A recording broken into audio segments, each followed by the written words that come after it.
Newcastle beats PSG for 2-1 after Saudi project gets 2030 for World Cup boost. Man City, Barcelona also win.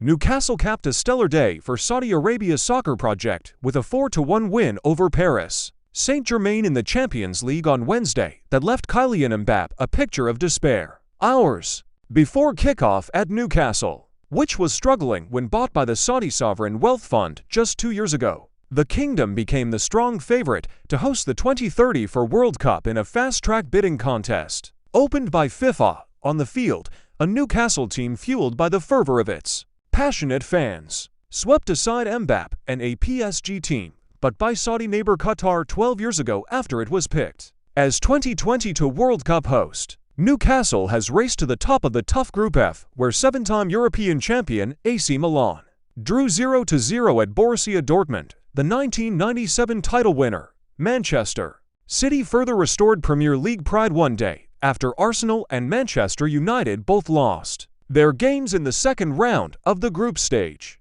City won 3-1 at Leipzig, and the Abu Dhabi-backed defending champion already looks comfortable atop the Group G standings with lower-ranked Red Star Belgrade and Young Boys drawing to 2-2.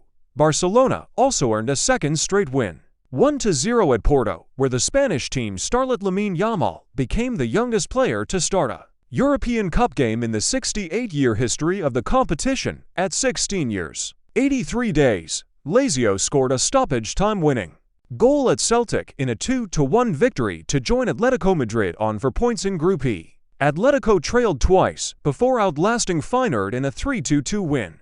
Shakhtar Donetsk also won 3-2 after trailing at Royal Antwerp, which wasted a 2-0 lead at halftime and missed a penalty in stoppage time. Soaring. Newcastle's first home game in the Champions League for more than 20 years was pulsating in the famously atmospheric St. James Park. Investment from the Saudi Public Investment Fund has not made Newcastle universally popular, but there was a feel-good hometown story about boyhood fans Dan Burn and Sean Longstaff being among the scorers against the more expensively assembled PSG team. You can't knock it. It's a very special moment for Newcastle, Coach Eddie Howe said. The win extended an impressive streak for Newcastle, including a 0-0 draw in the group opener at Milan, an 8-0 rout of Sheffield United in the Premier League, and eliminating Man City last week in the English League Cup. Man City keeps cruising in the Champions League though.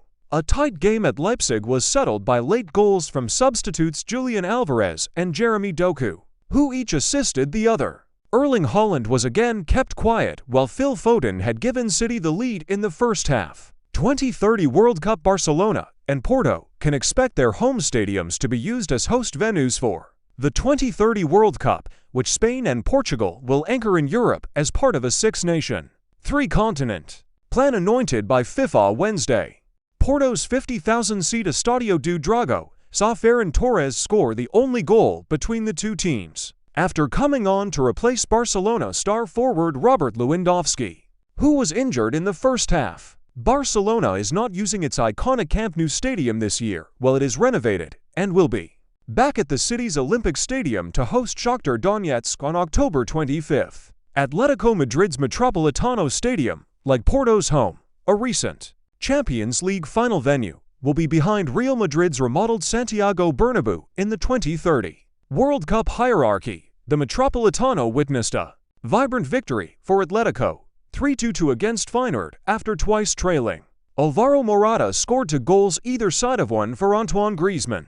Another 3-2 home loss, losing 3-2 at home, was the result of the week in the Champions League, happening once on Wednesday after 3 times on Tuesday. Royal Antwerp was the latest victim. In its first ever home game in the Champions League groups at its 100-year-old Basel Stadium, Antwerp let slip a 2-0 first-half lead against Shakhtar Donetsk. Just as Union Berlin did on Tuesday against Braga, Danilo Saikin scored twice for Shakhtar, including the go-ahead goal in the 76th. A missed penalty with the last kick of the game by veteran defender Toby Alderweireld wasted a chance for the Belgian champion to take its first point in Group H. The other 3-2 losers at home on Tuesday were Napoli against Real Madrid and Manchester United against Galatasaray.